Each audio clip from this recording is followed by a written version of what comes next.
नमस्कार, स्वागत है आप सभी का आयुष्मान भव में। मैं हूं प्रीति सिंह। किसी भी महिला के जीवन में मासिक धर्म होना जितना जरूरी है, मेनोपॉज की स्थिति भी उतनी ही महत्वपूर्ण है। मेनोपॉज यानी रजो निवृत्ति, ये वो स्थिति है जब महिलाओं में मासिक चक्र की प्रक्रिया रुक जाती है। मेनोपॉज अगर देखें तो ये दो ग्रीक शब्दों मेनो और पॉज से बना हुआ है, जिसमें मेनो का मतलब है महीना और पॉज का मतलब है विराम। यानी ये वो समय है जिसमें महिलाओं को पीरियड्स होना बंद हो जाते हैं और इसे मेंस्ट्रुअल साइकिल का एंड भी कहा जाता है। मेनोपॉज एक नेचुरल प्रोसेस है जो महिलाओं को 45 से 50 साल की उम्र के बीच कभी भी हो सकती है और बढ़ती उम्र के साथ सभी महिलाओं को मेनोपॉज की सामान्य समस्या से गुजरना पड़ता है। और ये जो तमाम समस्याएं हैं सिर्फ शारीरिक ही नहीं बल्कि कहीं ना कहीं मनोवैज्ञानिक और मानसिक प्रभाव भी डालती हैं। ऐसे में इस स्थिति को, इस अवस्था को समझना सभी के लिए जरूरी है। और आज आयुष्मान भव में हम मेनोपॉज के दौरान शरीर में होने वाले बदलावों और उन्हें बैलेंस करने के जो तमाम उपाय हैं उन्हें आपके साथ साझा करेंगे। और इस पर बात करने के लिए हमारे साथ स्टूडियो में 3 अलग अलग पैथी के खास मेहमान जो है वो मौजूद हैं। हमारे साथ हैं एलोपैथी विशेषज्ञ, साथ ही हमारे साथ आयुर्वेदिक विशेषज्ञ और होम्योपैथी विशेषज्ञ, 3 स्वास्थ्य विशेषज्ञ जुड़े हुए हैं, उनका हम स्वागत करेंगे। हमारे साथ डॉक्टर अर्चना नारंग है जो कि प्रमुख है स्त्री रोग विभाग की, आपका बहुत बहुत स्वागत है। डॉक्टर BR सुर होम्योपैथिक मेडिकल कॉलेज से हैं जो कि होम्योपैथी का नजरिया हम तक समझाएंगी। डॉक्टर नारंग, बहुत बहुत शुक्रिया आपका हमारे साथ जुड़ने के लिए। हमारे साथ डॉक्टर मुंतहा हैं जो कि प्रोफेसर हैं स्त्री रोग विभाग, लेडी हार्डिंग मेडिकल कॉलेज, बहुत बहुत स्वागत आपका डॉक्टर मुंतहा। साथ ही आयुर्वेद के नजरिए को समझाने के लिए डॉक्टर स्वाति गायकवाड़ हमारे साथ स्टूडियो में है, एसोसिएट प्रोफेसर है स्त्री रोग विभाग AIIA। आप तीनों का एक बार फिर से बहुत बहुत स्वागत है। और कोई भी सवाल आपके मन में मेनोपॉज से जुड़ा हुआ अगर उठ रहा है तो आज आप आयुष्मान भव में हमें कॉल कर सकते हैं और तमाम जो समस्या है वो हमारे साथ साझा कर सकते हैं। जो भी जानकारी आप लेना चाहें वो कॉल के जरिए हमसे पूछ सकते हैं। ये कोई बीमारी नहीं होती बल्कि कहा जा सकता है कि महिलाओं में एक तरह का बदलाव होता है जो उनके शरीर पर प्रभाव डालता है।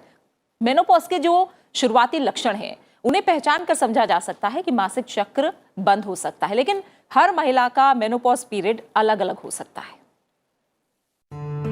मेनोपॉज या रजोनिवृत्ति किसी भी महिला के मासिक धर्म चक्र और प्रजनन क्षमता का अंत माना जाता है।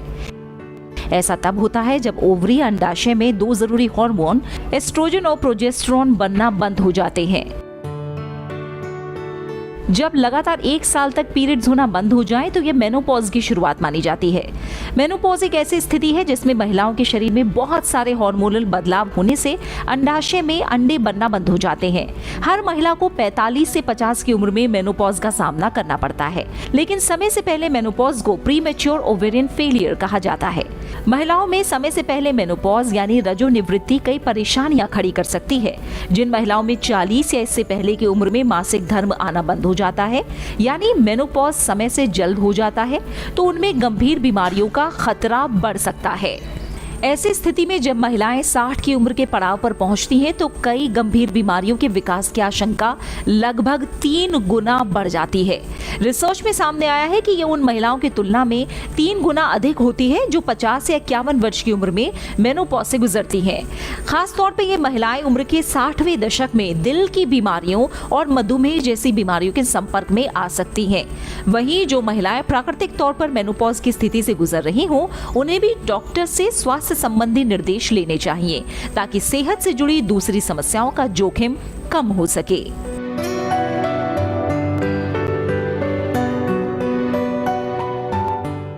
तो आपके मन में भी अगर कोई सवाल है तो आप हमें कॉल कीजिए। पहले कॉलर भी हमारे साथ जुड़ गए हैं, आकांक्षा ने हमें कॉल किया है और छत्तीसगढ़ से हमारे साथ आकांक्षा जुड़ी हुई है। आकांक्षा, बहुत बहुत शुक्रिया आपका हमारे कार्यक्रम में कॉल करने के लिए, हमारे साथ जुड़ने के लिए। बताइए क्या प्रश्न है आपका। मैडम, आप सभी को नमस्ते। जी नमस्कार। मैम, जो एलोपैथी वाली मैम है, हमें उनसे ये पूछना है कि मेनोपॉज के बाद जिन महिलाओं को शरीर में खासकर घुटनों और पैरों में दर्द होता है तो क्या वो 3 महीने तक हर साल कैल्शियम की 500 mg की दवाई खाते रहें तो ये उन्हें नुकसान तो नहीं देगा? ठीक है आकांक्षा, हम आपके सवाल को बिल्कुल शामिल करेंगे, आप हमारे कार्यक्रम में हमारे साथ बने रहिए। लेकिन डॉक्टर मुंतहा, मैं पहले आपसे चाहूंगी आप थोड़ा सा और सरल भाषा में समझाइए मेनोपॉज की स्थिति। और जैसे मैंने कहा कि हर महिलाओं में इसकी उम्र अलग अलग भी हो सकती है, तो ऐसा क्यों होता है? क्योंकि जैसे आप जानते हैं कि सबका शरीर अलग अलग ढंग से रिस्पॉन्ड करता है हार्मोन्स को। और हमारे शरीर में जो फीमेल हार्मोन्स हैं एस्ट्रोजन और प्रोजेस्टेरोन, ये हर इंसान में उसका अलग इफेक्ट होता है। कुछ लोगों में लंबे टाइम तक वो बने रहते हैं। इस डिपेंड करता है कि उनके ओवरी के अंडाशय के फंक्शन कैसे हैं। अगर लंबे टाइम तक ओवरी काम करती रहती है तो हार्मोन लेवल भी लंबे टाइम तक रहेंगे, तो उन लोगों में मेनोपॉज थोड़ा लेट आएगा। और इसका जेनेटिक टेंडेंसी भी होती है। आपके अगर मदर का आपके अगर लेट मेनोपॉज हुआ है तो चांसेस है कि आपका भी लेट होगा। तो ये इसका जेनेटिक टेंडेंसी भी है, साथ में आपकी खुद की अंडाशय की क्वालिटी पे भी डिपेंड करता है। तो ये पर्सन टू पर्सन वेरी करता है। और साथ में आपके साथ में कोई और प्रॉब्लम है, लाइक कोमोबिडिटीज़ जिसे हम बोलते हैं, कोई आदमी में कोई शारीरिक प्रॉब्लम है, तो उसका भी इफेक्ट मेनोपॉज से पड़ता है। कि आपके अगर शरीर में जैसे कोई डायबिटीज़ है साथ में, या आपके कोई साथ में अगर कोई ब्रेस्ट प्रॉब्लम चल रही है साथ में, तो इन सब का भी जैसे, और आप कोई दवा ले रहे हैं बाहर की, तो उन सब का इफेक्ट मेनोपॉज से पड़ता है। उसकी वजह से मेनोपॉज कम ज़्यादा एज के अकॉर्डिंग होता रहता है।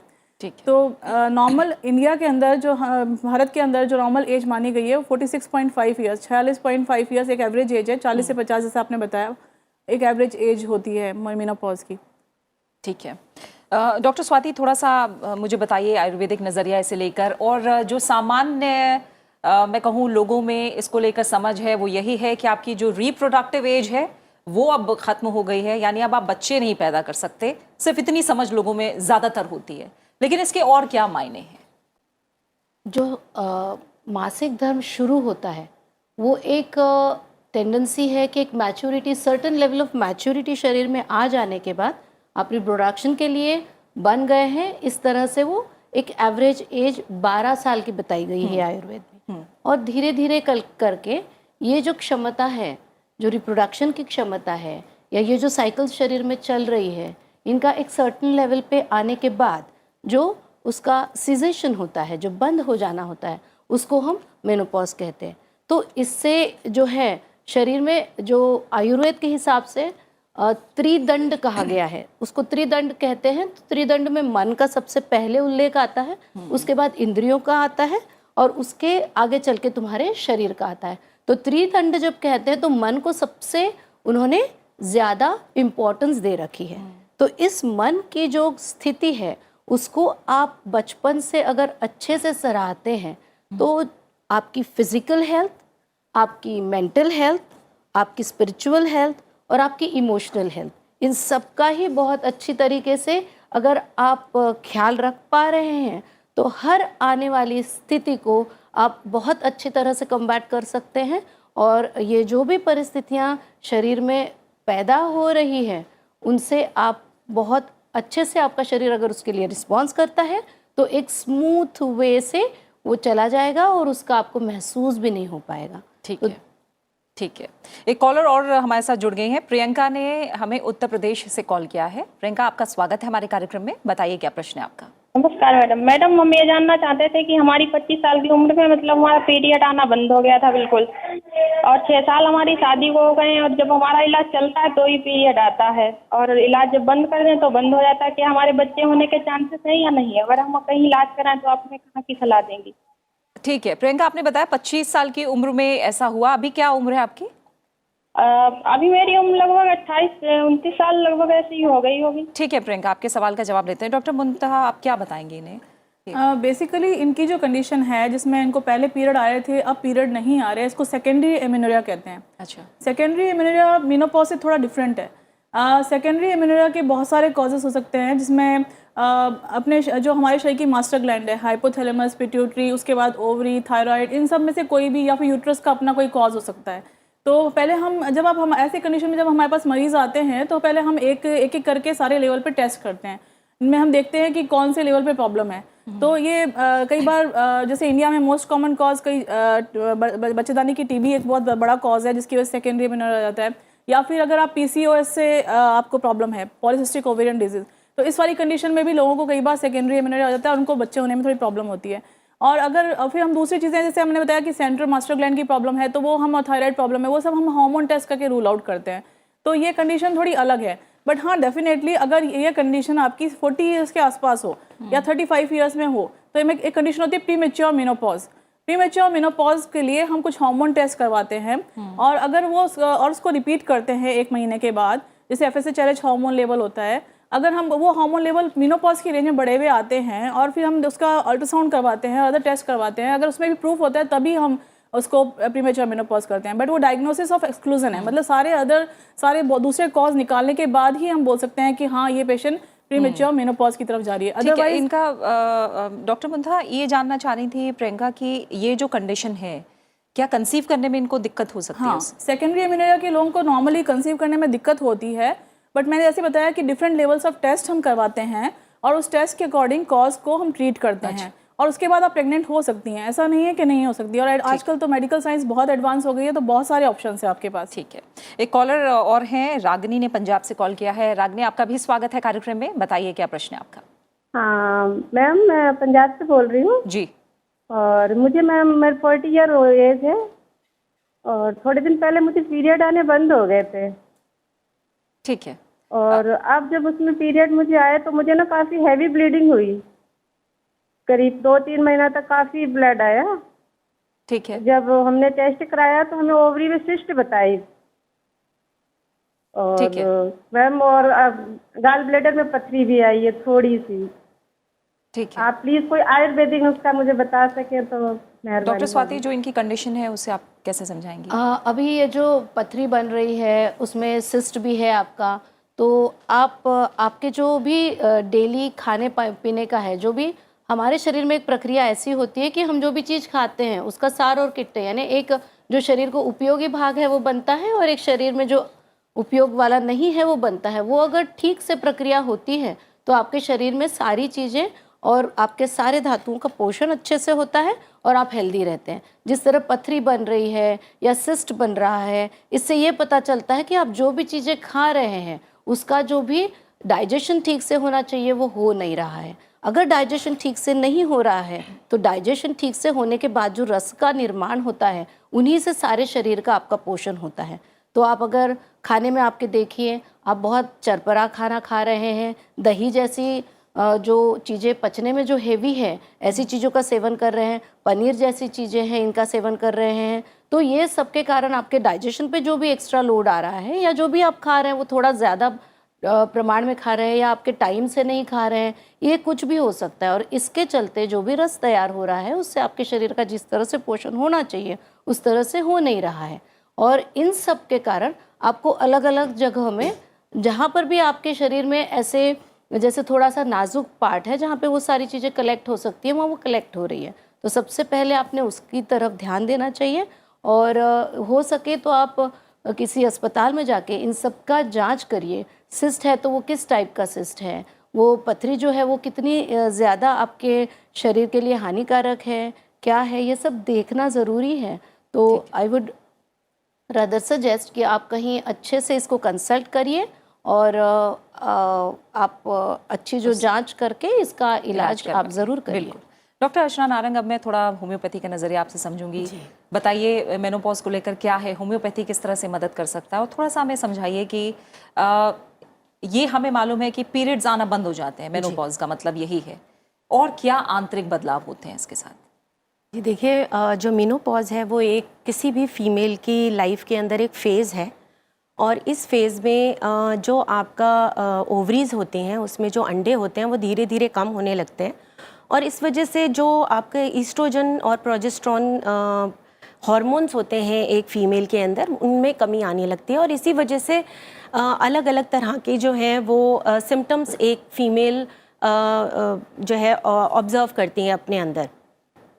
देखिए, मेनोपॉज का मतलब सिर्फ माहवारी का बंद हो जाना नहीं है। मेनोपॉज से पहले एक फ़ेज़ हम कहते हैं पेरीमेनोपॉज फ़ेज़ जिसको कहते हैं, जब मेनोपॉज शुरू नहीं हुआ नहीं है उससे पहले का जो फेज़ है उसमें एक महिला को कई तरह की तकलीफ़ें जो है वो हो सकती है। बहुत सारी महिलाओं को नहीं होती हैं लेकिन कुछ लोगों को हो सकती हैं, जैसे मेंसेस का जो है वो इर्रेगुलर हो जाना। इर्रेगुलर का मतलब है कि जितने टाइम पे आने चाहिए उससे ज़्यादा टाइम हो जाता है, लेट हो जाते हैं, डिले हो जाते हैं। इसके अलावा कई बार जो है वो कुछ महीनों तक आते ही नहीं हैं पीरियड्स और उसके बाद फिर रेगुलर होने लग जाते हैं।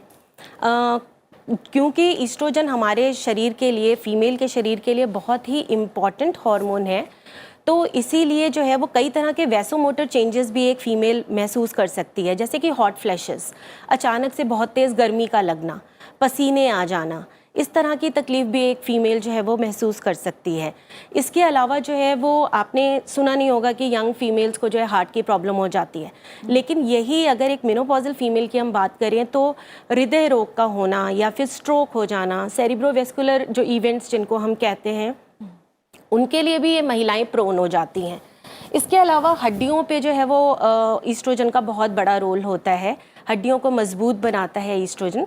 तो महिलाएं जैसे जैसे मेनोपॉज में जाने लगती हैं उनमें कैल्शियम की कमी होने लगती है और कमर का दर्द, हड्डियों में दर्द, इस तरह की प्रॉब्लम्स भी आने लगती हैं।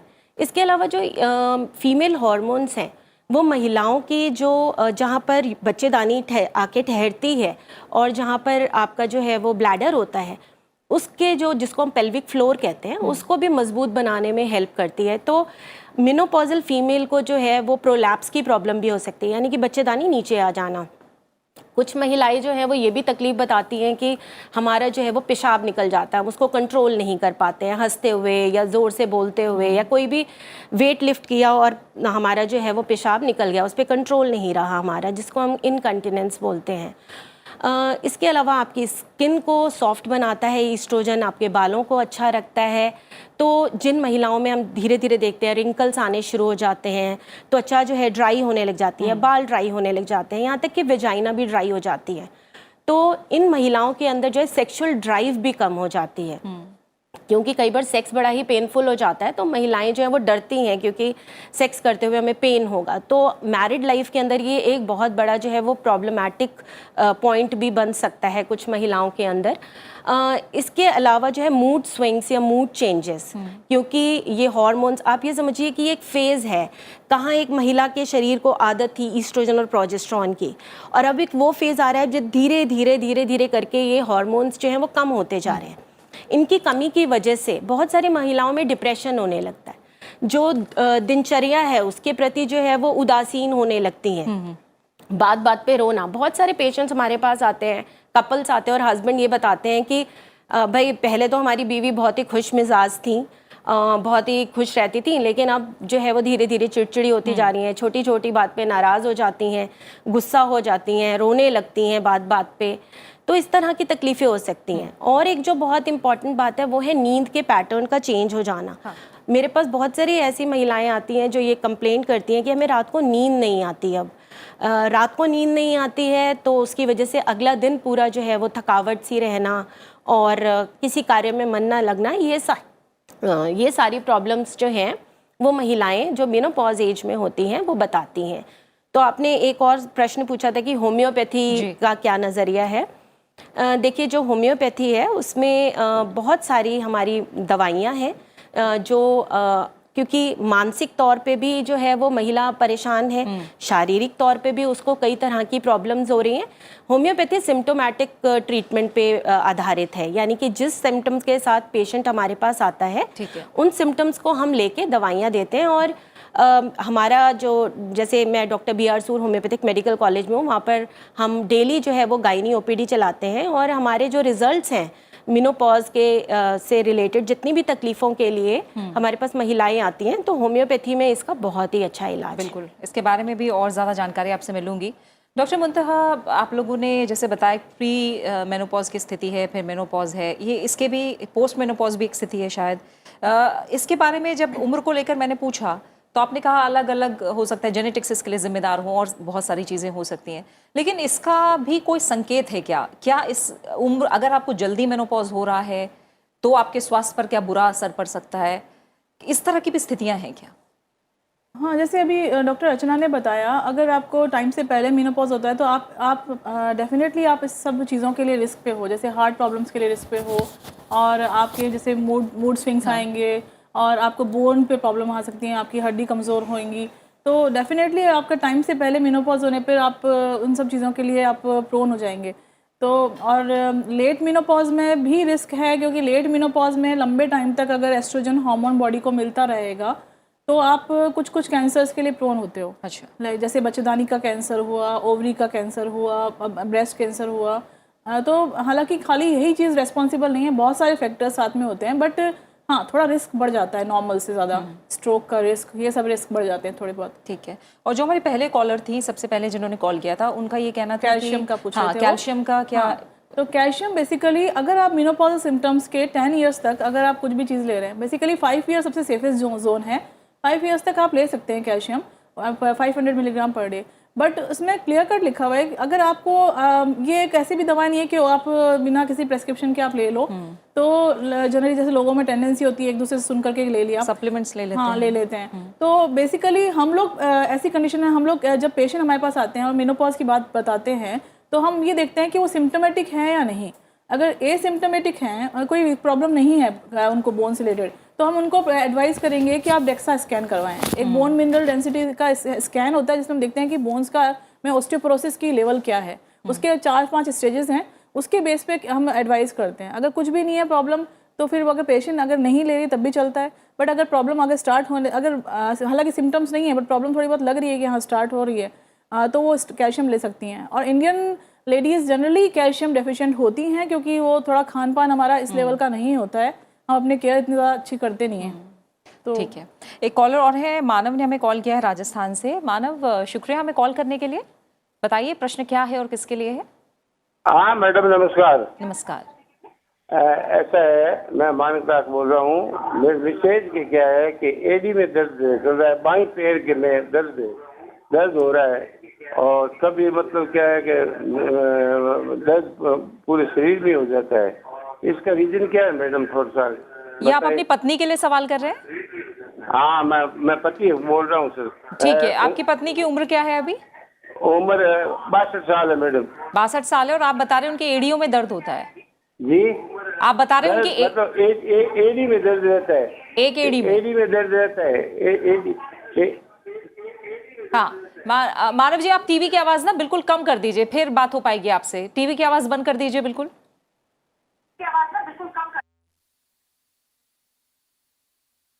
हाँ आप बताइए। बात करें एक दिन दर्द है, ठीक है। एक दिन दर्द है, जॉइंट चाल है थोड़े थोड़ी अच्छे। हाँ ठीक है, ठीक है, हम समझने की कोशिश करते हैं। डॉक्टर स्वाति, एड़ियों में दर्द, 62 साल की उम्र है, ये क्या सीधे सीधे कहीं मेनोपॉज से जुड़ा हुआ है या कोई और वजह हो सकती है? मेनोपॉज एक ऐसी परिस्थिति है जो शरीर में वात जो है उसको बढ़ा देती है और इसके चलते काफ़ी सारी वात वाली परेशानियां जो है, एक ऑर्गन से इसको ना जोड़िए। और अपना जो शरीर होता है वो पूरा एक एंटिटी करके अगर हम लेते हैं तो उसका कई जगह पे हमको आज पता है कि ऑस्टियोपोरोसिस हो सकता है, हार्ट में ये चीज़ें हो सकती हैं, पर इनके अलावा कई सारी चीज़ें जो है वो शरीर में हो सकती है। अभी एड़ियों में जो दर्द है वो कैल्शियम के डिपॉजिट से कोई कैल्सिफिकेशन वहाँ हो रहा है, बोन की ग्रोथ कुछ हो रही है, उससे भी हो सकता है, या उनका जो लाइफस्टाइल है वो उसके चलते भी ये सब हो सकता है। तो ये उन्होंने इन्वेस्टिगेट करना चाहिए, किसी अच्छी जगह जाके आप दिखाइए, एक्सरे निकलवाइए, बोन की प्रॉब्लम है या मस्क्यूलर प्रॉब्लम है इसको रूल आउट करिए। अगर इतनी ही प्रॉब्लम है तो वो सब ठीक हो जाएगा, पर इसके अलावा और भी कुछ प्रॉब्लम अगर नज़र आती है तो उनका भी सोल्यूशन उनको उस चीज़ से मिल जाएगा। यानी किसी अच्छे स्वास्थ्य विशेषज्ञ को, अच्छे डॉक्टर को दिखाइए, पहले उसकी वजह पता की जाएगी कि क्या वजह है जिस वजह से एड़ी में दर्द होता है और उसके हिसाब से इलाज होगा। मानव जी, शुक्रिया कॉल करने के लिए। हमें सीमा ने हमें बिहार से कॉल किया है। सीमा, आपका स्वागत है कार्यक्रम में, आप प्रश्न पूछ सकती हैं अपना। सीमा, आप अगर सुन पा रही हैं तो अपना सवाल कीजिए। ठीक है। डॉक्टर स्वाति, आपने जैसे बताया कि शरीर को एक एंटिटी की तरह लीजिए, और शुरुआत में भी आपने बताया कि एक मेनोपॉज का एक स्पिरिचुअल इफेक्ट भी है, मेंटल भी है, फिजिकल भी है। इसका मतलब ये माने कि एक महिला तो उस अवस्था से गुजर ही रही है, लेकिन जैसे मैंने कहा कि पूरे परिवार को वो चीज़ समझने की ज़रूरत है। एक कॉलर, आप लोग बताते हैं, जैसे अभी डॉक्टर अर्चना ने भी कहा, डॉक्टर मुंजा भी बता रही कि मूड स्विंग्स हो सकते हैं, बहुत कुछ हो सकता है, लेकिन हो सकता है ये चीज़ें परिवार वाले या और लोग समझ ही ना पा रहे हो कि इसके पीछे की वजह क्या है। तो वो और कितना ज़्यादा प्रभाव डाल सकती है, अगर सामने वाला आपको समझ नहीं रहा है, वो और कितना प्रभाव डाल सकती है उसकी शारीरिक और मानसिक सेहत पर किसी भी महिला की? महिलाओं को एक बचपन से ही बहुत केयर एटमॉस्फेयर में रखने की अपनी परंपरा है। Right from the very childhood they are nurtured, they are cared by the whole family. But when she enters into like princes, हाँ हर जगह मैं देखती हूँ कि हर जगह उनको प्रिंसेस कहा जाता है, but when a woman transforms from princess to queen, वो क्वीन की रिस्पॉन्सिबिलिटी लेना नहीं चाह रही है और वो प्रिंसेस की तरह ही रहना चाह रही है। तो नेचुरली थिंग्स होते क्या है कि जैसे ही शादी के बाद वो घर चेंज कर लेते हैं तो हर जगह ग्रजेस तैयार होने लगते हैं। शुरू में तो वो बोल नहीं पाते हैं, so they keep collecting things in their mind. Whatever I have seen through this 18-19 years of my practice is कि वो चीज़ों को दिल में संभाल के रखते हैं। इसने ऐसा कर दिया, उसने वैसा कर दिया, हमको ये नहीं करने मिल रहा, हमको वो नहीं करने मिल रहा, and their focus absolutely changes from something, वो जो कर रही है, जो उनकी लाइफ में अच्छा है, उसकी बजाय छोटी छोटी जो चीज़ें वो हो नहीं रही है, इनके ग्रजेस काफ़ी साल तक अगर वो जमा करते रहते हैं तो इनका उनके मन के ऊपर ऐसा असर हो जाता है कि everybody in my family, I am doing so much for my family, इतना कुछ मैं सबके लिए कर रही हूँ पर कोई मुझसे खुश नहीं है, इतना सब करने के बाद भी मुझे कोई अटेंशन नहीं दे रहा है, कोई मेरी तारीफ नहीं कर रहा है। लेकिन यही अगर एटीट्यूड वो चेंज कर दे कि ये सब जो कुछ भी मैं कर रही हूँ मेरे खुद के लिए कर रही हूँ, इससे मुझे आनंद मिल रहा है, मैं किसी के लिए कर रही हूँ वो खुश हो ना हो, दैट इज़ वो मेरे देखने का वो नज़रिया ही नहीं होना चाहिए। ये सब जो कुछ भी है ये मेरा परिवार है, इससे मुझे खुशी मिल रही है और ये मेरे खुद के लिए मैं कर रही हूँ। इस एटीट्यूड को अगर वो रख लेती हैं तो हमारे शरीर में जो एक लिम्बिक सिस्टम होता है, वो लिम्बिक सिस्टम सारे अच्छे हार्मोन सिक्रेट करता है। अभी हमको तो कुछ ही मालूम है, सीरोटोनिन मालूम है, डोपामिन मालूम है, एंडोर्फिन मालूम है, पर हर चीज़ हमको पता नहीं है। अभी body such a complex mechanism, हमको 10-15 चीज़ें उसमें से पता है, बट हज़ारों चीज़ें बॉडी में चल रही हैं। तो इंसान जब किसी को छू लेता है, इंसान जब किसी को प्यार से पानी दे देता है, इन सारी छोटी छोटी चीज़ों का उनके शरीर पे असर हो रहा है और इन सारी चीज़ों से अगर उनके शरीर में सीरोटोनिन, डोपामिन ये सारे सिक्रेट हो रहा है तो वो एक बहुत ही हैप्पी लाइफ और एक हैप्पीनेस पे कन्वर्ट हो जाती है, उनके अंदर से लव को फ्लो होना चालू हो जाता है। पर अगर ये चीज़ नहीं होती है और वो अगर ग्रजेस रखते हैं, मैं सबके लिए इतना करती हूँ, मेरे लिए कोई नहीं सोच रहा है, ऐसा सोचने लगती है तो नेचुरली निगेटिव हार्मोन्स जो है उनका सिक्रेशन बढ़ जाता है। जैसे ये सारे निगेटिव हार्मोन्स हैं, इनका जो पीएच होता है वो एसिडिक होता है, आपकी बॉडी सारी एसिडिक हो जाएगी। जैसे ही एसिडिक बॉडी हो जाएगी आपको अलग अलग प्रकार की बीमारियां होना चालू हो जाएगा। आपका जो भी मानसिक संतुलन है वो एक सबके प्रति द्वेष की भावना निर्माण होना, गुस्सा आना, ये सब उनके अंदर में पनपने लगता है। तो this is one sort of thing that you should take due care कि हम खाना भी अगर खा रहे हैं और बहुत सुंदर आप खीर खा रहे हैं, बहुत अच्छे से केसर डली हुई खीर है वो आप खा रहे हैं और आपके मंदिर में इसने आज मुझे सुबह ऐसे कर दिया है, इस तरह की भावना से अगर वो खीर खा रहे हैं तो it is like you are eating some बासा खाना खा रहे हैं, ऐसा उसका शरीर पर परिणाम हो। बिल्कुल। तो आप अगर प्यार से बासी चीज भी खा रहे हैं तो it will give a very good, आपके शरीर पे परिणाम बहुत अच्छा देगा। एक कॉलर और हमारे साथ है, करणजीत कौर ने हमें पंजाब से कॉल किया है। करणजीत, बहुत बहुत शुक्रिया हमें कॉल करने के लिए। बताइए क्या सवाल है आपका। हेलो जी करणजीत, आवाज बिल्कुल कम कर दीजिए टीवी की और फिर अपना सवाल पूछिए। मैडम मेरे ना पाँव, हेलो जी बताइए। मैडम मेरे ना पाँव की जो उल्टी साइड है ना, तलियों में ना दर्द बहुत रहती है, टांगों पे दर्द बहुत रहती है। ठीक है, आपकी उम्र क्या है करणजीत फिलहाल? 36। 36 साल। हाँ जी। आपका वजन कितना है? वजन मेरा 42 है। एक बार फिर से बताइए, आपका वजन कितना है? 42। ठीक है, आज का जो विषय है करणजीत वो मेनोपॉज से जुड़ा हुआ है और अगर इससे संबंधित कोई सवाल है आपका डॉक्टर मुंतहा, आप कुछ और जानकारी लेना चाहेंगे क्योंकि 36 साल उम्र है, मुझे नहीं लगता है सवाल तो बेसिकली इसमें कई चीज़ें मैं इम्पोर्टेंस रखती हैं कि अगर पैरों में दर्द हो रहा है तो एक तो आसपास प्रेगनेंसी या डिलीवरी तो नहीं हुई है, पहले ये हिस्ट्री निकालनी पड़ेगी। दूसरी चीज़ ये निकालनी पड़ेगी कि आपके दिन भर का पानी का सेवन कितना है, आप अच्छे से पानी पी रहे हैं कि नहीं, या आपकी बॉडी में कोई और अभी फिलहाल कोई आप किसी फीवर या उससे एपिसोड से तो नहीं निकले हैं, कोई कोविड तो नहीं हुआ था आपको। तो बहुत सारी चीज़ें होती हैं जो इन सब चीज़ों के रिस्पॉन्स, आपके दिन में पूरे दिन में कितने टाइम तक आप खड़े रहते हैं, स्टैंडिंग कैपेसिटी कितनी है आपकी पूरे दिन भर की, उस पर भी डिपेंड करता है। तो बहुत सारे फैक्टर्स काम करते हैं। तो बेसिक इसका ये है कि अगर आपको लग रहा है कि पैरों में दर्द, अगर तो सिम्टोमेटिक ट्रीटमेंट अभी फिलहाल ये कर सकते हैं कि आप तकिए लगा के रात को सोएं और उससे देखिए कुछ आराम मिल रहा है क्या पैरों में? पैरों को अगर एलिवेट करके थोड़ा सा रखने से आराम मिल रहा है। और पानी जैसे पानी पिए, और अपने जैसे नारियल पानी बहुत फ़ायदा करता है। कई बार इलेक्ट्रोलाइट डेफिशिएंसी होती है बॉडी के अंदर, इसके से क्रैम्प्स आते हैं जो पीछे हमारी पैर की पिंडलियाँ होती हैं, खासकर उस वाले एरिया में। और इसके अलावा अगर आप बच्चे को दूध पिला रहे हैं, ऐसे कुछ है, तो कैल्शियम डेफिशिएंसी भी हो सकती है, क्योंकि उस समय कैल्शियम सप्लीमेंटेशन चाहिए होता है, क्योंकि बॉडी को एक्स्ट्रा कैल्शियम रिक्वायरमेंट होता है। तो फिर हम रिकमेंड करते हैं कैल्शियम उस केस में। तो और अपनी खान पान अच्छा रखेंगे, अगर आप प्रॉपर सभी चीज़ें कवर करेंगे टाइमली, सब सारे विटामिन प्रॉपर मिल रहे हैं आपको, तो ये सब चीज़ें नहीं होंगी। और फिर अल्टीमेटली तो अगर आपको एक बार डॉक्टर से सलाह करना चाहिए, अगर आपको ये चीज़ बहुत ज़्यादा परेशान कर रही है और आपको लगता है कि आप सो नहीं पा रहे हैं उस वजह से, या आपके लाइफस्टाइल में प्रॉब्लम आ रही है उसकी वजह से। ठीक है। और डॉक्टर मुंतहा, जब हम बात कर रहे हैं मेनोपॉज की, तो कैसे समझा जाए मेनोपॉज को? क्योंकि कई लोगों को होता है पीरियड्स 2 महीने नहीं आए, 3 महीने नहीं आए, कैसे समझा जाए कितने समय तक पीरियड्स नहीं आ रहे हैं, या क्या हो रहा है, कब तक इंतज़ार करना चाहिए, कब है मेनोपॉज, इसको कैसे समझें? अगर 40 से 50 साल के बीच में, अराउंड 45 ईयर्स के अराउंड, अगर 1 साल तक आपको पीरियड नहीं आता है, तो 1 साल तक पीरियड नहीं आने को हम मेनोपॉज कहते हैं। ठीक है। उससे पहले उसको मेनोपॉज कहना ठीक नहीं है, हमको वेट करना चाहिए 1 ईयर्स तक पीरियड नहीं आने का।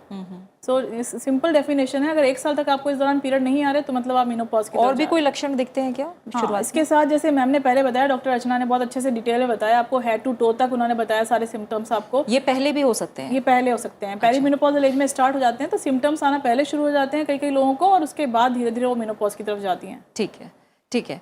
डॉक्टर अर्चना, जैसे मैंने बात की कि जो तमाम शारीरिक बदलाव हैं उन्हें आपने समझाया है, आप लोगों ने कैसे समझा जाए कि जो हार्मोन्स कम हो रहे हैं वो आपके मन पर और शरीर पर भी असर डाल रहे हैं, तो क्या इसको एक सर्कल की तरह मैं समझूं कि जो शारीरिक बदलाव हो रहा है वो आपकी मानसिक और मनोस्थिति पर प्रभाव डाल रहा है, और वही जो प्रभाव है वो फिर से आपके शरीर पर आ रहा है? तो होम्योपैथी को लेकर जो आपने बताया है, तमाम सिम्टम्स पे जो काम किया जाता है, वो कैसे होता है, और क्या इसको लेकर मैं कहूँ इंटीग्रेटेड अप्रोच भी लगाया जा सकता है? मान लीजिए एलोपैथी का कोई सहारा ले रहा है, तो उसके साथ होम्योपैथी भी इस्तेमाल की जाए? देखिए, ये पेशेंट टू पेशेंट डिफ़र करता है, और पेशेंट को क्या सिम्टम्स आ रहे हैं उस पर भी डिपेंड करेगा, और पेशेंट को कोई और साथ में प्रॉब्लम और तो नहीं है, क्योंकि जैसे अभी आप पूछ रहे थे कि इरेगुलर मेंसेस हो जाते हैं, कई बार पेशेंट जो है वो आके बताती हैं कि हमारे को बहुत ज़्यादा पीरियड्स भी आ रहे हैं, हैवी पीरियड्स आ रहे हैं हमें। तो उसके जो मेनोपॉज का जो एज है उसमें कई और बीमारियां भी एक फीमेल में महिला में हो सकती हैं, जैसे कि फाइब्रॉइड साथ में हो सकते हैं, एक महिला में जो है वो एडिनोमायोसिस की तकलीफ़ हो सकती है, एंडोमेट्रियल हाइपरप्लेजिया हो सकता है, एंडोमेट्रियल कार्सिनोमा डेवलप हो सकता है, क्योंकि ये एज ऐसी है जिसमें मेनोपॉज के साथ साथ ये बीमारियां भी हो सकती हैं। तो आपने कहा कि हम दूसरे पैथीज की कैसे हेल्प ले सकते हैं, देखिए इन्वेस्टिगेशंस तो होम्योपैथी में भी हम करवाते हैं। ठीक है। जहाँ तक मानसिक प्रॉब्लम्स की बात है, होम्योपैथी बहुत कारगर है, जैसे कि हॉट फ्लैशेस के लिए बहुत अच्छी दवाइयाँ हैं, अच्छी नींद लाने के लिए हम पेशेंट को ना सिर्फ होम्योपैथिक दवाइयाँ देते हैं, साथ ही साथ उसको एक काउंसलिंग की बहुत ज़रूरत होती है। और होम्योपैथिक अगर आपने कभी केस टेकिंग देखी हो तो वो इतनी एक्सटेंसिव होती है, क्योंकि हम काफ़ी वक्त लगाते हैं मरीज़ के साथ। जैसे आयुर्वेदा का कॉन्सेप्ट है होलिस्टिक अप्रोच का, ऐसे ही होम्योपैथी का अप्रोच भी जो है वो होलिस्टिक अप्रोच है। हम अपने माइंड, स्पिरिट और बॉडी को हम एक ही मान के चलते हैं, एक एंटिटी मान के चलते हैं। तो उसमें जब हम पेशेंट के करीब जाते हैं, उनसे बात करते हैं, तो महिलाएं जब अपनी दिल की बात हमसे करती हैं, वो अपने बारे में अच्छे से बताती हैं, तो काफ़ी जो है वो उनकी प्रॉब्लम सॉल्व हो जाती हैं। इसके अलावा एक और जो आपने पहले भी बात कही थी कि परिवार का बहुत बड़ा कंट्रीब्यूशन होता है। कपल्स हमारे पास आते हैं, हस्बैंड्स जो है वो वाइफ की बहुत सारी कंप्लेंट्स लेकर आते हैं, लेकिन ये एक समझने वाली बात है कि एक औरत जिसका शरीर इतने सालों से एक नॉर्मल तरीके से रह रहा था, ईस्ट्रोजन और प्रोजेस्टेरोन के लेवल्स नॉर्मल थे, जो है वो एक स्थिति में चल रही थी, अचानक से उसमें जो है बदलाव आने शुरू हुए हैं। और ये बदलाव जो हैं वो नए हैं उनके लिए, जहाँ पर उनकी एक फिजिकल एस्पेक्ट को भी फ़र्क पड़ रहा है, जैसे ब्रेस्ट सैग होने शुरू हो जाते हैं, रिंकल्स आने शुरू हो जाते हैं, आपकी स्किन ड्राई हो रही है, आपके बाल थिन हो रहे हैं, तो आप देखने में पहले जैसे खूबसूरत नहीं लगते हैं। तो वो एक बहुत बड़ा फैक्टर होता है किसी भी फीमेल के लिए कि जब वो पहले जैसी दिख रही थी वैसे नहीं दिख रही हैं। इसके अलावा सेक्सुअल ड्राइव कम हो जाती है, उससे भी पति पत्नी के बीच में कई तरह के तनाव आने शुरू हो जाते हैं। तो वहाँ पर हम अपने एलोपैथिक काउंटर पार्ट से भी बात करते हैं कि क्योंकि कई बार क्या होता है कि वेजाइना में ईस्ट्रोजन जो है वो रखने के मतलब कुछ क्रीम्स वगैरह इस तरह के भी दे दिए जाते हैं। तो ऐसा नहीं है कि अगर आप अगर होम्योपैथिक चिकित्सक की सलाह ले रहे हैं तो आयुर्वेदिक या आप एलोपैथिक बिल्कुल नहीं ले सकते या वो कॉन्ट्रा इंडिकेटेड है, ऐसा नहीं है। हम इंटीग्रेटेड अप्रोच हमेशा जो है वो लेके चल सकते हैं। कई बार होता है कि कुछ ऐसी तकलीफ़ें हैं जैसे फाइब्रॉइड का साइज़ बहुत ही बड़ा है, हम उसको मैनेज नहीं कर पा रहे हैं, हम हमेशा एक गायनेकोलॉजिस्ट के पास जो है वो रेफ़र करते हैं पेशेंट को। तो ऐसा बिल्कुल नहीं है कि हम दूसरी पैथीज़ के साथ जो है वो मिलके काम नहीं कर सकते, बिल्कुल कर सकते हैं। और ये अवस्था ऐसी है कि जिसमें मानसिक, शारीरिक और जो है बहुत सारे चेंजेस आपके परिवार में भी हो रहे हैं। जैसे महिला जो है हर समय चिड़चिड़ी रहती है, छोटी छोटी बातों पे नाराज़गी हो जाती है, तो बच्चों के साथ भी उसका झगड़ा हो सकता है, पति के साथ भी हो सकता है। तो उस समय हम पेशेंट को यही काउंसिल करते हैं, उनके परिवार वालों को काउंसिल करते हैं कि ये वो फेज़ है जब बहुत सारे बदलाव हो रहे हैं। आप महिला के साथ जो है प्यार से पेश आइए, उनकी तकलीफ़ों को समझने की कोशिश करिए, क्योंकि उसके रिप्रोडक्टिव पार्ट्स में ही बदलाव नहीं हो रहा, उसके पूरे शरीर और मानसिक तौर पे भी बदलाव आ रहे हैं। तो इसलिए जो है वो, क्योंकि ईस्ट्रोजन आपको खुश रखने की भी कोशिश करता है, अच्छा हार्मोन है ये एक फीमेल के लिए, और वो कम हो रहा है तो महिला जो है वो उदासीनता आ जाती है, उसमें डिप्रेशन आने लगता है, एंजाइटी होने लगती है, दिल की धड़कन कई बार इतनी बढ़ जाती है कि महिला को लगता है कि मैं इसको संभाल नहीं पा रही हूँ। तो इस हॉट फ्लैशेस हो रहे हैं जो कि बहुत ही मतलब हम लोग जैसे एसी रूम में बैठे हुए हैं, उस महिला को तब भी पसीने आते रहेंगे, उसको तब भी तकलीफ होती रहेगी। तो आप समझने की कोशिश करिए। हस्बैंड वाइफ एक रूम में सो रहे होते हैं, मेरे पास बहुत सारे कपल्स आते हैं जहाँ पे हस्बैंड कहता है कि अरे इन्होंने तो मजाक बना रखा है, रात को कभी एसी बंद कर देती हैं फिर चला देती हैं, हर थोड़ी देर के बाद जो है हमें भी तकलीफ होती है इसकी वजह से। तो आप समझिए कि वो इस फेज में है जिसपे उनका कोई कंट्रोल नहीं है, ये कोई ड्रामा वाली स्टेज नहीं है। बहुत सारी महिलाओं को कुछ नहीं होता, एक नॉर्मल तरीके से इस फेज से निकल जाती हैं, लेकिन बहुत सारी महिलाओं को होता है। तो शायद इसीलिए लोग समझ भी नहीं पाते कि वो तो ठीक है, आपको इतनी प्रॉब्लम। एग्जैक्टली मतलब देखिए, आप और मैं एक जैसे नहीं है, अलग अलग है, सबका शरीर अलग अलग है। तो हम दो लोगों का कंपैरिजन तो कर ही नहीं सकते, हम ये कह ही नहीं सकते कि वो तो ठीक ठाक हैं और आप बिल्कुल ठीक नहीं चल रही हैं। तो ये तो शरीर पे डिपेंड करता है कि आपका जो शरीर है वो किस तरह से अलग अलग चीज़ों को रिस्पॉन्ड करता है। तो ये वो फेज़ है जब आपके पूरे परिवार को आपके साथ रहना है, चाहे वो बच्चे हैं, चाहे सास ससुर हैं, पति हैं, उनको सबको आपके साथ जो है इस फेज़ से निकलने के लिए हेल्प करनी है। बिल्कुल। एक और कॉलर है, हमें सुधीर जी ने कॉल किया छत्तीसगढ़ से। सुधीर जी, शुक्रिया हमें कॉल करने के लिए। पूछिए, क्या प्रश्न है आपका, बताइए। मैं अपनी पत्नी को जो गर्भ निरोधक इंजेक्शन होता है वो 3 साल तक कंटिन्यू दिलाया था, 3 महीने वाली। उसके बाद से उनका मासिक धर्म बंद करने के बाद भी नहीं हो रहा है स्टार्ट, तो क्या करना पड़ेगा? उनके पेड़ों और कमर में बहुत ज्यादा दर्द रहता है। ठीक है सुधीर जी, उनकी उम्र बताइए आपकी पत्नी की। उनकी उम्र 32 साल है। ठीक है सुधीर, आप हमारे साथ बने रहिए। डॉक्टर मुंतहा, आप कुछ और पूछना चाहेंगे? नहीं, एक्चुअली जो इंजेक्शन अंतरा की बात कर रहे हैं, ये जो कि एज ए परिवार नियोजन का एक तरीका है और इसको 3-3 महीने से दिया जाता है। और जब भी हम इसको प्रेस्क्राइब करते हैं तो हम ये समझाते हैं कि इसमें थोड़ा 4-5 डोजेस लेने के बाद आपके पीरियड आना बंद हो जाएंगे। ये इसका एक नॉन साइड इफ़ेक्ट है। साइड इफेक्ट कह लो या फ़ायदा कह लो, दोनों चीज़ें ही कह सकते हैं इसको। क्योंकि फ़ायदा तो ये है इसमें कि जैसे जैसे आपका पीरियड आना बंद हो जाता है वैसे वैसे आपको एनीमिया के चांसेस कम हो जाएंगे, आपका हीमोग्लोबिन इंप्रूव होगा। और दूसरी बात यह है कि ये आपको बच्चेदानी के कैंसर से बचाता है ये इंजेक्शन।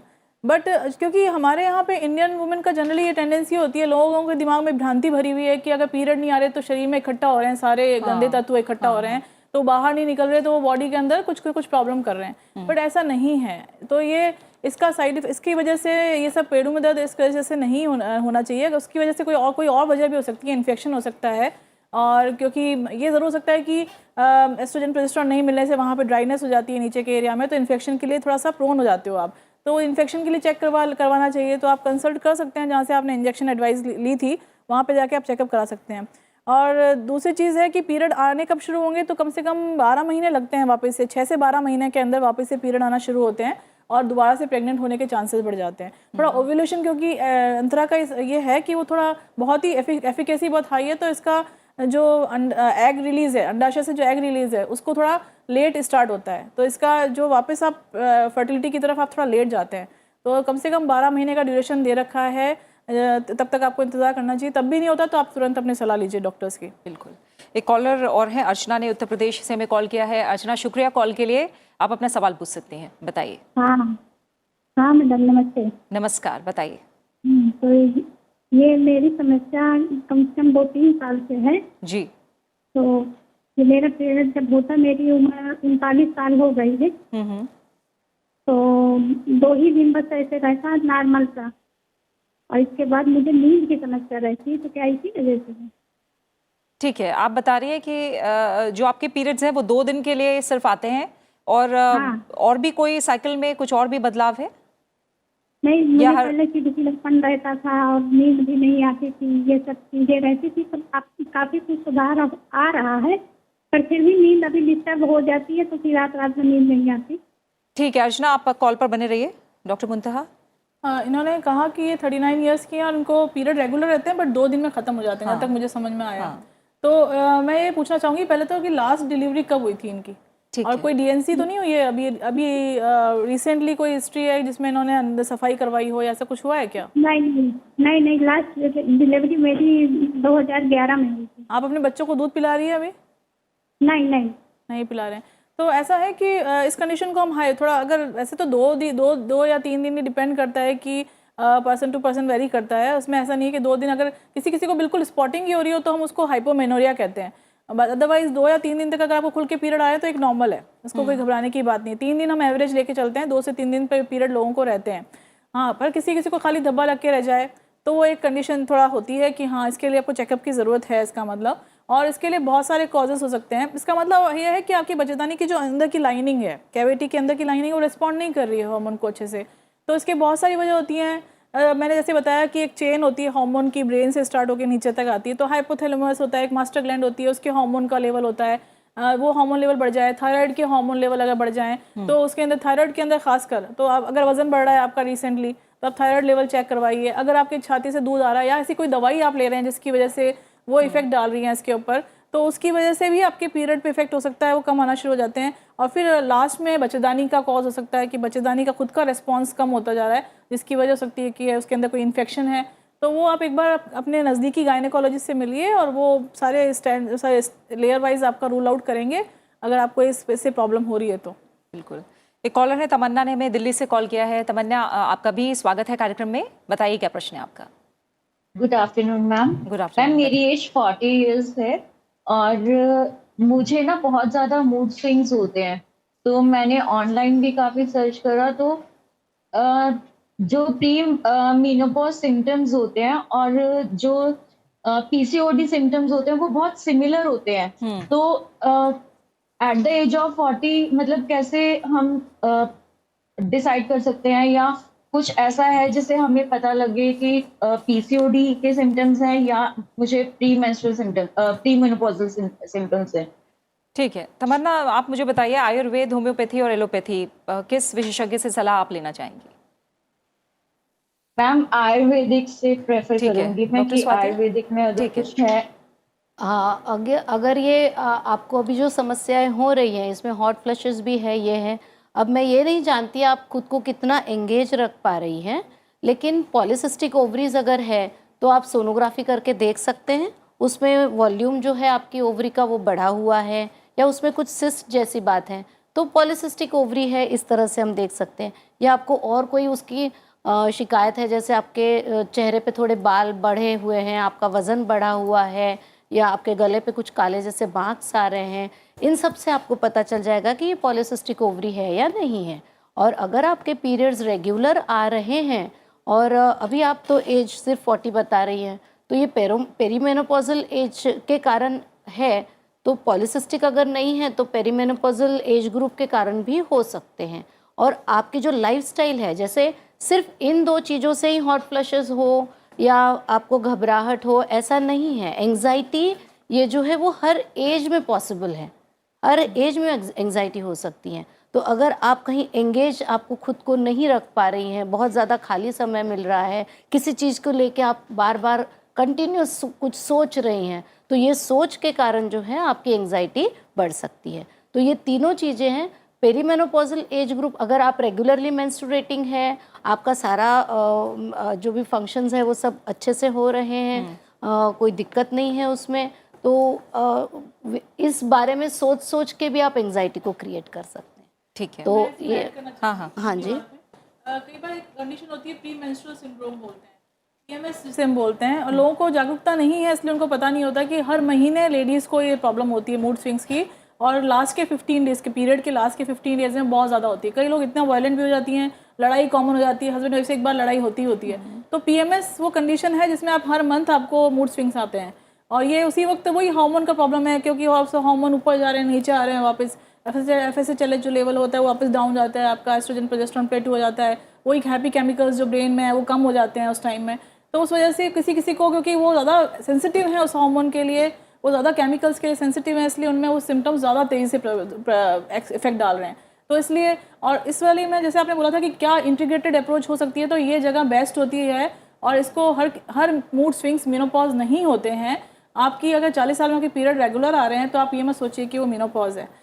तो इसमें इंटीग्रेटेड अप्रोच बेस्ट रहती है। आप इंटेलेक्चुअल अपना देखिए, आप मेडिटेशन कीजिए, आप साथ में आयुर्वेदिक ट्रीटमेंट लेना चाहें वो लीजिए, और साथ में आप योगा करिए, बेस्ट है। अपने एक्सरसाइज करिए, कैल्शियम लीजिए, और डॉक्टर से सलाह लीजिए अगर आपको ज़्यादा परेशान। जो आपने PMS की बात की है, क्या ऐसा भी होता है, क्योंकि मान के चलते हैं औसत उम्र 12 से 15 के बीच में पीरियड शुरू हो गए हैं, लेकिन पहले आपको इस तरह के मूड स्विंग्स नहीं होते थे, पहले वो दिक्कतें नहीं होती थी जो आपको 30 की उम्र के बाद हो रही हैं, तो ये भी, इसका भी अलग अलग पड़ाव है क्या? हाँ, ये सब यही है कि क्योंकि जैसे जैसे एज बढ़ती है, एक तो एंग्जाइटी स्ट्रेस लेवल बढ़ता जाता है बॉडी हमारा खुद का। हाँ। उसकी वजह से हार्मोन फ्लक्चुएशंस भी बढ़ते जाते हैं हमारी बॉडी के अंदर। जितना हार्मोन फ्लक्चुएशन बॉडी के अंदर बढ़ेंगे उतना ये सब चीज़ें बढ़ेंगी। तो यही बात है। और दूसरी बात ये है कि हमारे पास जिम्मेदारियाँ बढ़ती हैं, जैसे जैसे हमारी एज बढ़ती है, हम ज़्यादा स्ट्रेस में रहने लगते हैं, अपने पर ध्यान नहीं देते। जो हम जब शादी से पहले हम फ्री होके रहते थे, अपनी लाइफ अपने हिसाब से जीते थे, फ्री एकदम फ्रेंड सर्कल होता था। अब आप उसके बाद आपकी रिस्पॉन्सिबिलिटी है, आप ज़्यादा टेंशन में टाइम निकालते हैं, और जैसे ही टेंशन स्ट्रेस बढ़ेगा बॉडी के अंदर, आपके ओव्यूलेशन पे फर्क पड़ेगा, क्योंकि मास्टर ग्लैंड काम कर रही है, वहाँ पे इफेक्ट आएगा उसका, टेंशन स्ट्रेस का, उस पर इफेक्ट आते ही आपके हार्मोन लेवल पे इफेक्ट आएगा। बिल्कुल। तो ठीक है, डायरेक्ट लिंक है इसका। ठीक है, एक कॉलर और हम शामिल करेंगे। सरिता ने हमें उत्तर प्रदेश से कॉल किया है। शुक्रिया सरिता, में कॉल करने के लिए। आपका स्वागत है, प्रश्न पूछिए आप। जी मैम, मैं हाँ बताइए सरिता, एक बार में अपना सवाल पूछिए। Thank you ma'am. मुझे पीरियड आते हैं, पहले मुझे पीरियड आते तो पूरे 4-5 दिन तक थे, पर कम थोड़े थोड़े आते थे, और अब मुझे एक हेलो जी जी पूछिए। हाँ जी, मेरी आवाज़ पहुँच रही है ना? हाँ हाँ हाँ, बिल्कुल साफ आ रही है। आप बताइए, एक बार में सवाल पूछिए पूरा अपना। जी, मुझे जो ना दिक्कत होती है पीरियड के बाद कि मैं टॉयलेट जाने को मन करता है मेरा, बार बार ऐसा होता है कि मैं जल्दी जल्दी टॉयलेट जाऊँ, और जब वहाँ से आती हूँ तो मुझे बेचैनी बनती है बहुत ज़्यादा। आपकी उम्र क्या है सरिता अभी? जी करीब 42 साल। ठीक है, 42 साल की उम्र है। पीरियड्स आपके रेगुलर हैं अभी? पीरियड मेरे रेगुलर हैं। ठीक है, डॉक्टर अर्चना आप क्या बताएंगे ना? देखिए, इन्होंने पहले ये बताया कि पीरियड्स रेगुलर हैं, लेकिन पहले शायद नॉर्मल होते थे और अब ज़्यादा होने लग गए हैं। और दूसरा इन्होंने बोला कि इनको टॉयलेट जाने की इच्छा बार बार होती रहती है। जहाँ तक इन दो सिम्टम्स की आपस में बात है, महीना पहले ठीक आता था और अब ज़्यादा आने लगा है। अगर कोई भी महीना जो है 8 दिन से ज़्यादा आता है तो वो एबनॉर्मल है, और अगर वो 7 दिन से कम है तो कोई दिक्कत की बात नहीं है। 7 दिन से ज़्यादा, 7-8 दिन से ज़्यादा आ रहा है तो उसके लिए इन्वेस्टिगेट कराने की ज़रूरत है। दूसरा जो है वो और भी क्या क्या तकलीफ़ें हैं इनको साथ में वो भी देखना पड़ेगा। खासकर कह रहे हैं जब मैं नहा के निकलती हूँ उसके बाद मुझे बेचैनी होने लग जाती है, ऐसा भी बोला इन्होंने। बेचैनी इनको थोड़ी सी हो रही है। देखिए, उम्र इनके 42 साल है, तो ये हो सकता है कि पेरीमेनोपॉजल फेज़ में हैं, तो उसके सिम्टम्स आने इनको शुरू हुए हैं। टॉयलेट से इनका मतलब जो है वो मैं समझ नहीं पा रही हूँ कि ये जो है वो बार बार पेशाब कई जाने बार लगती होता हैं। क्या है इसमें मैं थोड़ा जी। यूट्रस जो है वो कई बार थोड़ा सा आगे की तरफ झुका हुआ होता है या थोड़ा पीछे की तरफ झुका हुआ होता है। जैसे मेंसेस आते रहते हैं तो वहाँ का ब्लड सप्लाई और ये सब जब बढ़ जाता है तो कई बार बॉवल को इरिटेट अगर कर देते हैं, थोड़ा कुछ इन्फ्लेमेटरी कंडीशंस है बॉडी में, जैसे कई सूजन है कुछ है, तो बाउल को अगर इरिटेट कर देते तो कई पेशेंट में ये देखा जाता है कि बार बार उनको टॉयलेट वो 2 या 3 दिनों में 4 दिनों में फ्रीक्वेंसी बढ़ जाती है। और वैसे ये थोड़ा अगर एंटीबायोटिक है और ब्लैडर को अगर इरिटेट कर रहा है तो कई बार बिक्चुरेशन जो पेशाब जाने की टेंडेंसी है वो भी कई बार बढ़ी हुई। तो यानी इनकी भी तकलीफ अगर बढ़ रही है तो एक बार ये नहीं, जांच जरूर करा लें। जहाँ तक पेशाब अगर बार बार जाने की बात है तो पीरियड्स के टाइम पे कई बार वाटर रिटेंशन भी हो जाता है। हम लोग नमक ज़्यादा खा रहे हैं, पानी ज़्यादा उसकी वजह से पी रहे हैं, खान पान में हमने तेज़ मिर्च मसाले वाली चीज़ें खा ली हैं तो उससे वाटर रिटेंशन की भी तकलीफ बहुत सारी महिलाओं को पीरियड से पहले हो जाती है। तो जैसे पीरियड शुरू होते हैं उसके बाद जो है वो पानी जो है वो पेशाब के ज़रिए निकलता है तो कई बार फ्रीक्वेंसी जो है वो मेंसेस के 1-2 दिन पहले से लेके मेंसेस के टाइम पे बढ़ भी जाती है। तो वो एक नॉर्मल चीज़ भी हो सकती है, लेकिन मैं यही बोलूँगी कि एक बार इन्वेस्टिगेशन इनको ज़रूर करा लेनी चाहिए। अब कार्यक्रम के आखिरी कॉलर को हम शामिल करेंगे। ओमकार जी ने हमें कॉल किया है उत्तर प्रदेश से। स्वागत है आपका ओमकार जी, बताइए क्या सवाल है और किसके लिए है। ठीक है, उनका कॉल कट गया। मैं थोड़ा सा समझना चाह रही थी डॉक्टर मुंतहा, कोमॉर्बिडिटीज़ जिन लोगों को हैं या मान लीजिए किसी का वज़न बहुत ज़्यादा है या और भी दिक्कतें हैं तो उनके लिए मेनोपॉज क्या और ज़्यादा कोई ख़तरा लेकर आता है या और ज़्यादा उनको एहतियात बरतने की ज़रूरत है? बिल्कुल, अगर आपका वज़न ज़्यादा है तो आप सभी चीज़ों के लिए हाई रिस्क पे हैं, क्योंकि उनमें फिर आपका एक 1+1 वाला साथ हो गया। मेनोपॉज के से एस्ट्रोजन प्रोजेस्टेरोन वैसे ही कम हो रहे हैं तो आप ऐसे ही हाई रिस्क पे हो गए हार्ट डिजीज़ के लिए। और साथ साथ में दूसरी बात ये है कि आपकी ओबेसिटी भी है तो वो भी आपका लिपिड लेवल हाई है, जो कि बैड लिपिड होता है वो आपका ऑलरेडी ज़्यादा अमाउंट में है तो आप और ज़्यादा हार्ट डिजीज़ के लिए प्रोन हो जाएंगे। आपको हाइपरटेंशन हो सकता है, आपको डायबिटीज़ हो सकती है, आपके बोन्स पे इफेक्ट ज़्यादा होगा, आप फ्रैक्चर्स के लिए प्रोन हो सकते हैं। और क्योंकि बॉडी में जो फैट होता है वो फिर फर्दर हार्मोन्स में कन्वर्ट होता है तो फिर वो चीज़ और उस पर डिपेंड कर फिर वो साइकिल डिस्टर्ब होना शुरू हो जाता है। एक हार्मोन की एक्सेस है, जैसे मेल हार्मोन्स की अगर एक्सेस हो रही है तो वो भी दिक्कत वाली बात हो गई। तो ओबेसिटी एक उसमें है और सिम्टम्स में प्रॉब्लम करेगी। और मेनोपॉज अगर साथ में ओबेसिटी के साथ मेनोपॉज हो रहा है तो बेटर है इसमें। और इनफैक्ट सिम्टम्स मेनोपॉज के सिम्टम्स अगर आप ओबेज हैं और आप वेट कम कर लेते हैं तो आपको काफ़ी रिलीफ मिलेगा सिम्टम्स में मेनोपॉज के। ठीक है डॉक्टर स्वाति, आप थोड़ा बताइए इस मैं कहूँ इस अवस्था की तैयारी के वक्त किचन में, क्योंकि आयुर्वेद बहुत कुछ मानता है कि उपाय मौजूद है, क्या खाना है, किन से दूर रहना चाहिए, खान पान में क्या बदलाव? बराबर है, ये बहुत ही ज़रूरी चीज़ है क्योंकि आपका भोजन अगर मेडिसिन की तरह है तो आपको मेडिसिन लेने की ज़रूरत ही नहीं पड़ेगी। तो किचन से जब शुरुआत होती है तो ये एक ज़रूरी बात है कि हमेशा ही हमारा भोजन जो है वो अच्छा और अपने सेहत के लिए अच्छा हो, ऐसा होना चाहिए। लेकिन इस दरमियान अगर आप कुछ ज़्यादा एहतियात बरतना ठीक समझते हैं तो आप तली हुई चीज़ें जो है वो कम खाइए। और जो पचने में हेवी चीज़ें हैं जैसे दही है, पनीर है, केले हैं, ये सारी चीज़ें खाना नहीं है ऐसा नहीं है, पर उनकी क्वांटिटी आप ज़रूर कम कर दीजिए। हल्दी, जैसे कहीं आपने टीवी पे कहीं देख लेते हैं कि पानी 6 लीटर पीना चाहिए, पानी पीना चालू कर देते हैं, फिर कुछ हल्दी खाना चाहिए, हल्दी खाना चालू कर देते हैं, कुछ करना है। तो ऐसे अपनी जो भी रूटीन है उस रूटीन लाइफस्टाइल में कुछ ऐसा ऐड ना कर दीजिए जिससे आपकी बॉडी को स्ट्रेस हो, ये सबसे बड़ी बात है।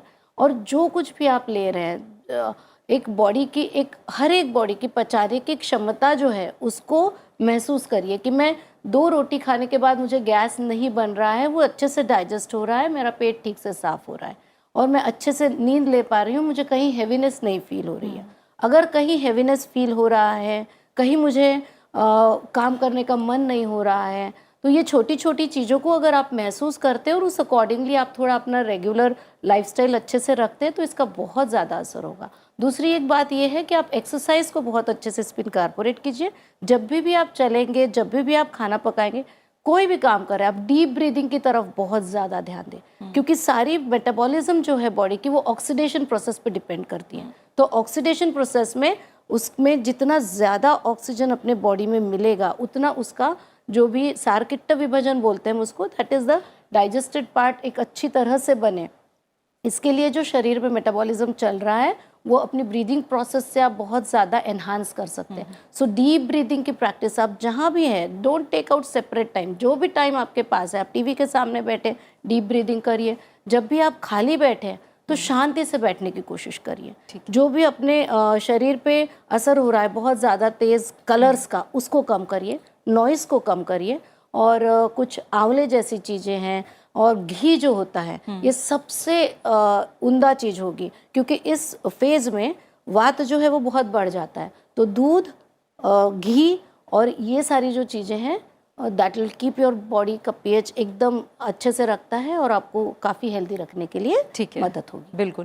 डॉक्टर अर्चना, आखिर में आपकी क्या सलाह होगी जाते जाते? देखिए, मैं तो यही सलाह दूंगी कि मेनोपॉज एक नॉर्मल फेज़ है लाइफ का, जो हर फीमेल की हर वुमेन की लाइफ में आता है। उसको हम सबको फेस करना है एक ना एक दिन।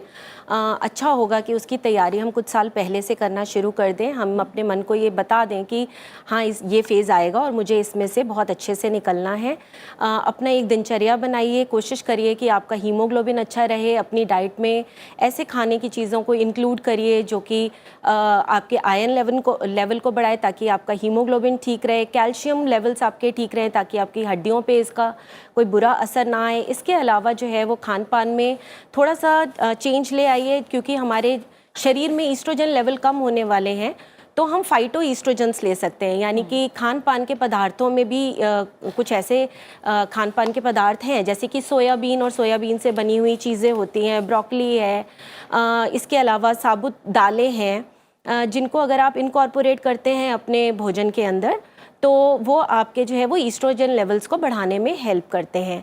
तो खाना एक बैलेंस डाइट लीजिए, हरी पत्तेदार सब्जियां लीजिए, दूध और दही का प्रयोग करिए, और एक बैलेंस डाइट के साथ साथ जो है वो ऐसा भोजन लीजिए जो बहुत ज़्यादा हाई कैलोरी ना हो, ताकि आपका वज़न जो है वो कंट्रोल में रहे। योगा प्राणायाम का आप उपयोग कर सकते हैं और अपने मन को शांत रख सकते हैं।